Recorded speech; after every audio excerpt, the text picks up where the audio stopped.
It is normal and natural to feel physical attraction for others. If you're in a dating relationship, you will feel sexual attraction for your girlfriend or boyfriend. But lust, if not properly understood and controlled, can lead to harmful behaviors that can damage self-esteem and ruin romantic relationships. What is lust? Lust is different from the biological sensations of attraction.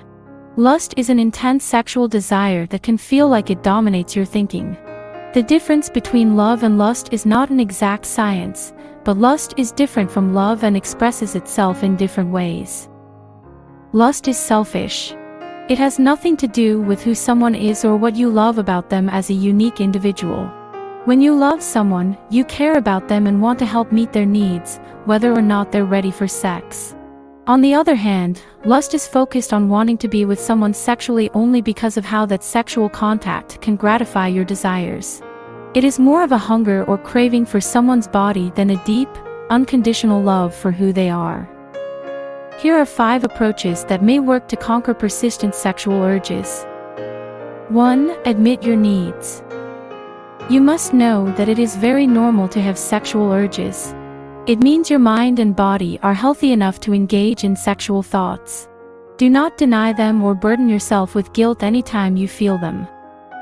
Acceptance is the first step to learning control of anything. Sexual desire isn't any different. Instead of suffering in denial, try a different approach this time. Focus more on what you do when these urges come rather than pretending they don't exist. Remember that you must not act on every thought that makes it into your mind. 2. Discover what triggers you. It is somewhat impossible to control what you do not fully recognize. Knowing your triggers can help with getting lust under control. So, whenever you get those sexual thoughts, pay close attention to where and what you are doing. There are different triggers for different people. For most people, boredom or lack of company creates triggers. Some others start to feel strong sexual urges when they have company. Other possible triggers include the choice of music, the visual content of any sexual manner, alcohol, drugs, etc. Identify as much as possible to avoid them, or mentally prepare yourself when you cannot. 3. Create good distractions. This is the next approach after you have correctly identified all of your lust triggers. This involves finding activities that would engage you enough. For example, if you are most lustful when you are bored, get busy. Avoid intoxicants as much as possible if those would trigger you. Don't tempt yourself by watching any erotic content if you become lustful right after. Choose clean or PG versions if you must. Good distractions would get you focused on the other, safe, things the right way. 4. Find help. In this journey to self-control, you may need the help of a superior personality. It could be a religious person, a sex therapist, or even a good counselor. But before you start this process, ensure that such a person has enough experience in the field. This approach is to create an accountability structure.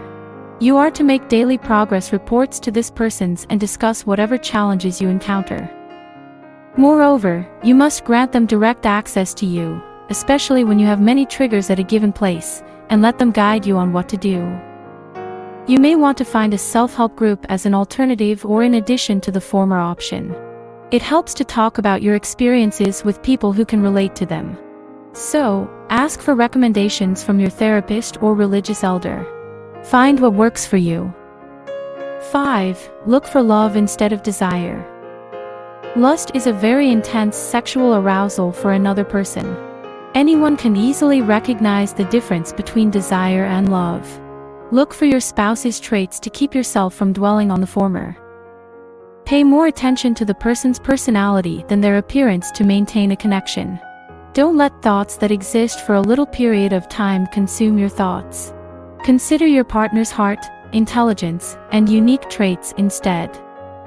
6. Keep your relationship's focus off of sensual pleasures. There is little likelihood that your relationship will endure if all of your attention is directed toward the physical satisfaction it may provide.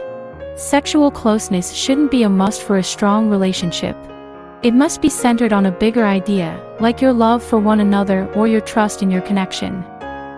You won't be able to hold on to anything when those pleasures are no longer experienced, possibly because of distance or time apart, like in a long-distance relationship, if you allow yourselves to be completely consumed by the joys that sexual activity offers.